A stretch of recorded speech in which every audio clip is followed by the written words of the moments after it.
Et salut à tous, on se retrouve à nouveau cette semaine pour un nouveau résumé de Town Hall. J'en avais pas fait un la semaine dernière parce que j'étais vraiment très pris, j'étais fatigué.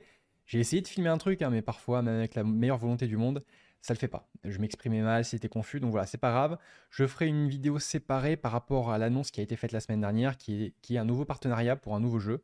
Ce sera un jeu de football assez similaire à Splinterlands, donc je ferai ça d'ici la fin de la semaine. Ceci étant dit, on va commencer avec ce Town Hall.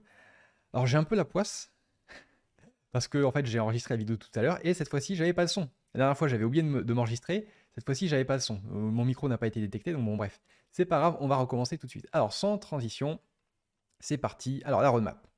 La roadmap, il y a plusieurs choses à dire. C'est essentiellement par rapport aux rewards en SPS.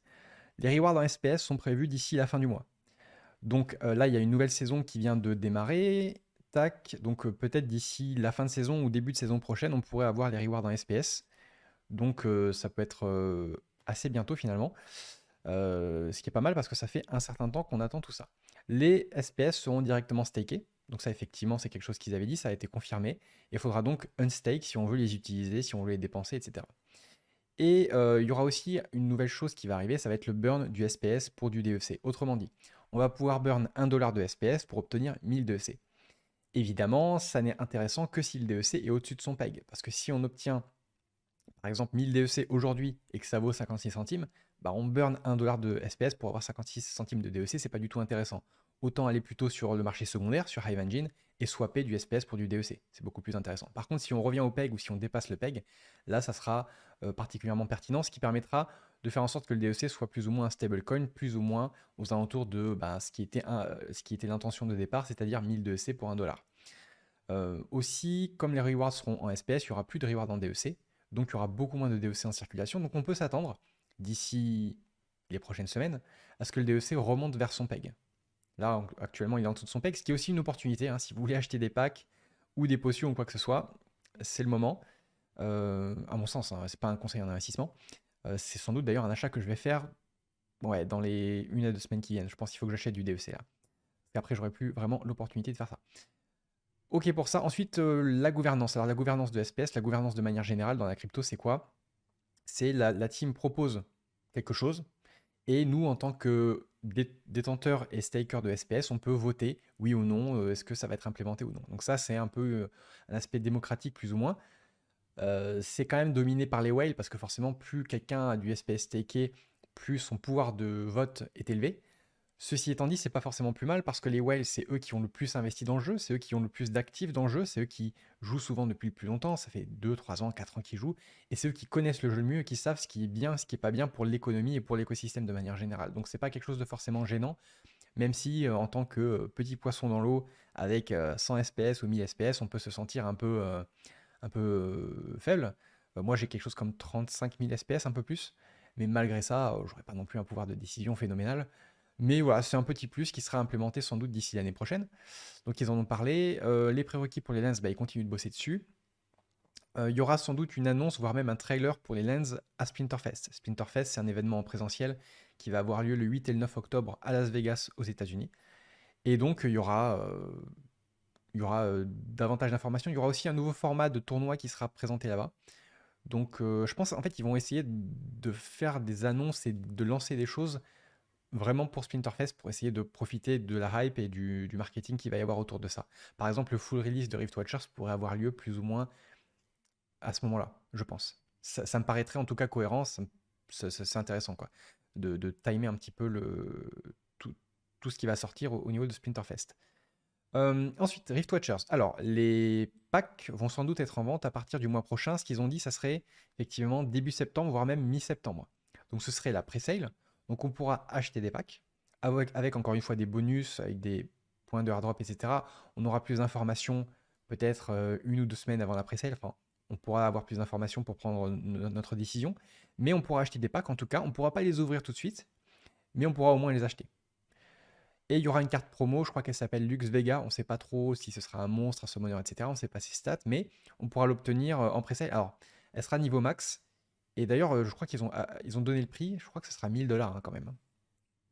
Je crois que c'est 1000$ et peut-être 3000$ pour la version Gold ou quelque chose comme ça. Je ne sais plus exactement. Bref, les validateurs de SPS. Alors, là, il va y avoir les rewards en SPS pour les nodes d'ici le mois prochain. Donc c'est quelque chose qui va arriver.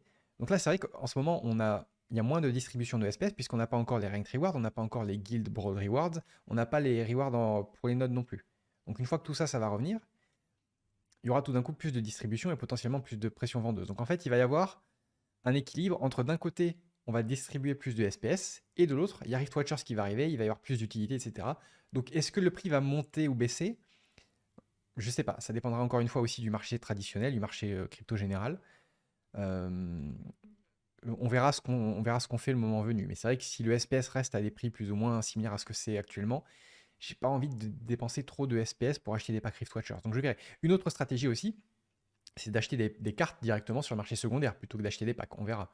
Évidemment, c'est tentant d'acheter des packs, mais par exemple sur KO Légion, avant que le DEC passe sous le PEG, c'était plus intéressant d'acheter des cartes que des packs. Donc il faut garder ça à l'esprit aussi. Ensuite, des updates, voilà. Bon, c'est vrai qu'il y a des maintenances toutes les semaines, en général le mardi. Donc ils ont rappelé qu'en fait la maintenance en général est le mardi. Et les updates qui sont mises le jeudi, en général ne nécessitent pas forcément une maintenance. Donc ils ont juste rappelé ça. Donc prenez vos dispositions. Je crois que c'est 17h30 heure française. Je crois que c'est ça, ouais. Donc tous les mardis 17h30 heure française, attendez-vous à ce que le jeu soit indisponible pendant une demi-heure, une heure et demie. Ça dépend des updates qu'ils ont à mettre en place. Par exemple, l'update qu'il y aura sur les rewards dans SPS, ça risque de prendre un petit peu de temps, je suppose. Tac, tac, tac. Oui, ils ont parlé aussi d'un nouveau jeu qui arriverait, qui serait un Tower Defense Game. Voilà, ils en ont parlé déjà plusieurs fois ces dernières semaines, voire même ces derniers mois, hein, ça fait un petit moment qu'ils en parlent. C'est un type de jeu, moi, que j'aime plutôt bien, c'est assez simple. Je pense que c'est pas très compliqué et pas très long à développer non plus, donc je pense pas qu'ils auraient besoin de un an ou deux pour faire ça. C'est d'ailleurs un truc que j'apprécie avec Splinterlands, c'est que ils ont une philosophie, ils ont une logique de MVP, c'est-à-dire de Minimum Viable Product. Autrement dit, ils essaient pas d'être parfaits, ils essaient pas que toutes les fonctionnalités soient implémentées, etc. Ils ont une idée, ils la lancent, et ensuite ils améliorent au fur et à mesure. Et ça, c'est quand même très appréciable parce que si vous vous intéressez un peu à la blockchain et aux autres jeux qui sont en développement, vous avez des jeux comme Star Atlas qui ont vendu des vaisseaux spatiaux l'année dernière pour 10 000 dollars, je crois que même c'était cette année, pour 10 000 dollars, 100 000 dollars, etc. Et le jeu est prévu pour sortir entre 2027 et 2029. Donc autant dire que ceux qui ont acheté des vaisseaux spatiaux, en plus, à une époque où les cryptos étaient beaucoup plus chers, là, ils vont devoir être très très très patients. Donc ça, c'est vraiment quelque chose que j'apprécie sur Splinterlands, c'est qu'effectivement, on peut se plaindre que les updates mettent du temps, etc. Mais au moins, on avance. Et effectivement, c'est pas toujours parfait, mais ils font des améliorations au fur et à mesure. Et donc moi c'est quelque chose que j'apprécie particulièrement. Il y a aussi un autre jeu que je suis de très près, c'est Illuvium. J'ai d'ailleurs acheté des actifs là-dessus et je créerai sans doute du contenu tôt ou tard là-dessus. Mais c'est pareil. Il repousse, il repousse, il repousse, il repousse.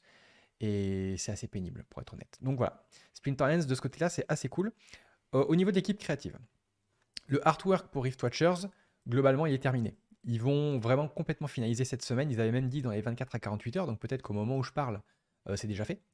Mais en gros, ce qu'ils ont dit, c'est que voilà, les noms sont trouvés, les images, enfin les artworks sont faits. Il ne reste plus qu'à donner tout ça aux développeurs pour qu'ils codent les trucs. Donc ça devrait arriver assez vite. C'est pour ça qu'ils parlaient d'une pre-sale potentiellement d'ici quelques semaines. Pour ce qui est des tournois et des brawls, alors il y a eu effectivement un bug qui a été résolu, mais ça peu importe. Il y a un nouveau format qui est apparu et qui a été implémenté là pour la maintenance qui vient d'avoir lieu mardi. J'enregistre cette vidéo le mardi, je pense que je vais la publier mercredi. Euh, c'est le format open. Qu'est-ce que ça veut dire? Qu'est-ce que c'est que cette histoire? Je vais vous donner un exemple plutôt qu'essayer d'expliquer, ça sera beaucoup plus clair. Imaginons, il y a un tournoi, carte alpha et bêta gold. Eh bien, si vous rentrez dans ce tournoi, même si vous n'avez aucune carte alpha et bêta gold, vous aurez quand même accès à toutes ces cartes-là. Ce ne seront pas des NFT, ils ne vous appartiendront pas, vous ne pourrez pas les vendre, ni les trades, etc. Mais vous pourrez les jouer. Donc ça, je trouve ça assez intéressant parce que finalement, tout le monde est sur le même pied d'égalité, tout le monde peut jouer exactement les mêmes cartes, et finalement, que le meilleur gagne. Donc je trouve ça assez fun. J'ai jamais fait de tournoi pour l'instant, mais je pense qu'avec ce format-là, ça me tente bien d'essayer. Donc je verrai. Et ça peut être particulièrement intéressant, je trouve.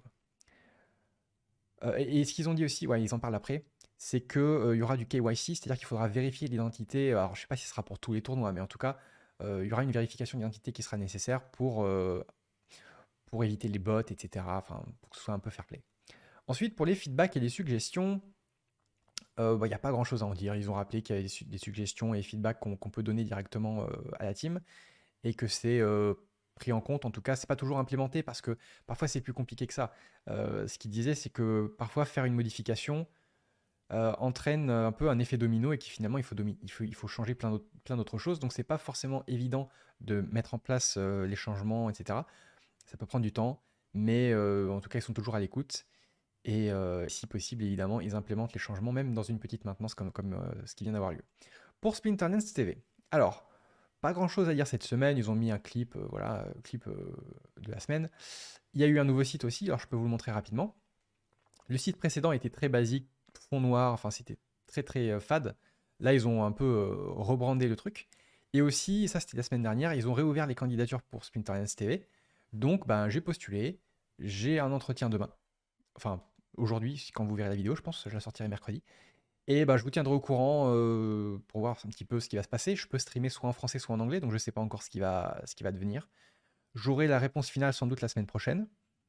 Et on verra. Je vous dirai ce que je pourrais vous dire. Évidemment, il y aura peut-être un NDA, un Non-Disclosure Agreement. Donc peut-être que la rémunération, je ne pourrais pas vous le dire, même si j'aime bien être transparent avec mon audience. Mais voilà. En tout cas, je vous tiendrai au courant. Je vous dirai évidemment si je suis pris, quel jour, quelle heure je streamerai, etc. et en quelle langue. Ensuite, QA, donc question-réponse. Donc effectivement, hein, il y a toujours une phase, une première partie où ils donnent des news et ensuite une partie où ils répondent aux questions. Donc ça, c'est vraiment très appréciable parce qu'il n'y a pas beaucoup de projets qui répondent autant aux questions et qui sont aussi proches de leur communauté, surtout aussi régulièrement quand même. Il faut quand même bien garder à l'esprit que c'est quasiment toutes les semaines, hein. C'est quelques exceptions près, c'est quasiment toutes les semaines. Donc ça aussi, c'est un vrai point fort de Splinterlands, je trouve. Les rewards en SPS, alors qu'est-ce qu'ils disaient là-dessus? Pas grand-chose, je crois. Ah si, si. Ce qu'il disait, c'est qu'il y aura des poules différentes en fonction des ligues. Autrement dit, il va y avoir 7,5 millions, il me semble, hein, de SPS distribués par mois, rien que pour les Ranked Rewards. Et il y aura évidemment des rewards plus élevés pour les ligues supérieures, mais en plus de ça, chaque ligue aura ses propres rewards. Ce qui veut dire quoi? Ce qui veut dire que, comme il y a beaucoup de bots quand même en bronze et en silver, bah, ils vont se battre entre eux pour les mêmes rewards. Ce qui fait que si vous êtes en gold, en diamant ou en champion, bah, le fait qu'il y ait des bots, finalement, ça va pas, entre guillemets, grignoter vos propres rewards. Ça va pas grignoter votre part du gâteau.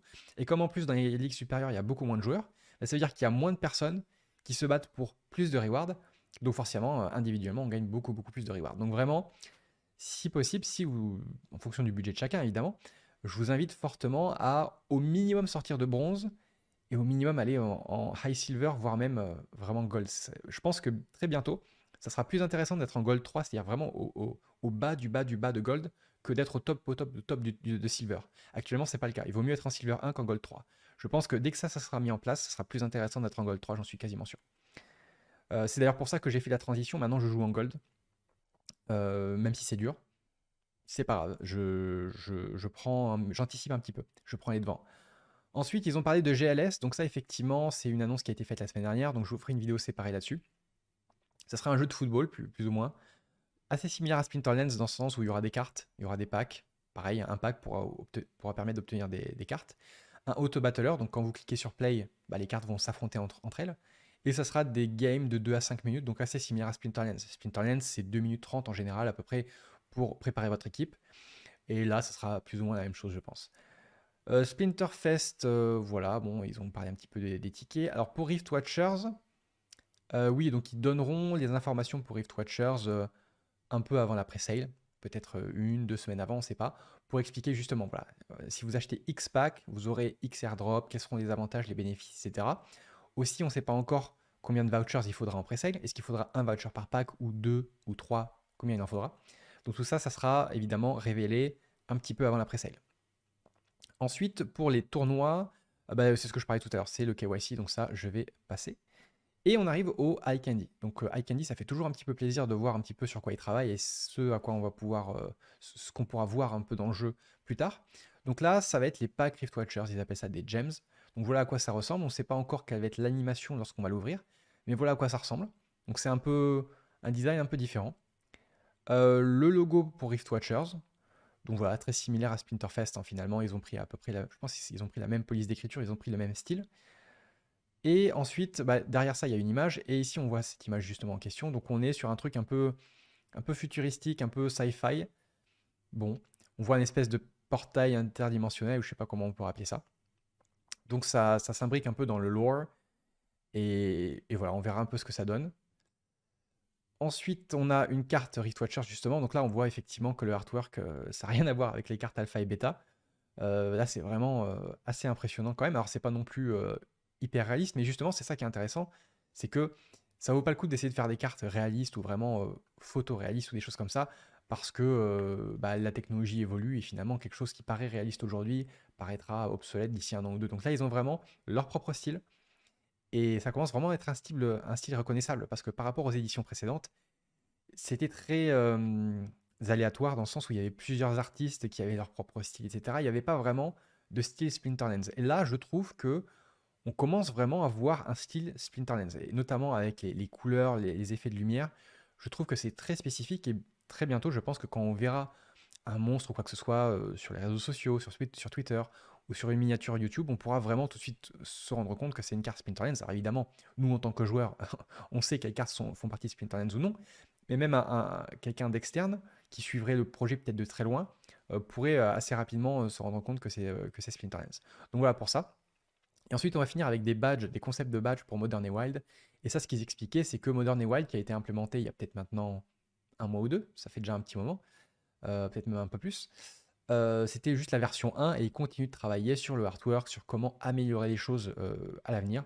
Donc ils ont montré un petit peu ça. Et pour finir, un wallpaper, donc un fond d'écran. Donc si vous suivez un petit peu leur chaîne YouTube, ils ont des petites histoires, comment dire, narrées, dans le sens narratif. Euh, donc ça dure en général 15 minutes, peut-être 20 minutes, et donc chaque personnage a sa petite histoire. C'est pas quelque chose que je prends le temps d'écouter personnellement, c'est en anglais hein, d'ailleurs. Donc si vous n'avez pas forcément un très bon niveau d'anglais, c'est un peu compliqué. Mais voilà, ils ont fait un petit wallpaper. Donc si ça vous intéresse, vous pouvez mettre ça en fond d'écran. Et voilà, on a fait le tour. Donc écoutez, j'espère que ça vous a plu. Je ferai encore une fois une vidéo séparée pour justement l'annonce qui a été faite au Town Hall de la semaine dernière que j'ai pas pu couvrir malheureusement. Donc je ferai ça d'ici la fin de la semaine. Donc voilà, je vous remercie d'avoir pris le temps de regarder cette vidéo et je vous dis à très bientôt. Salut!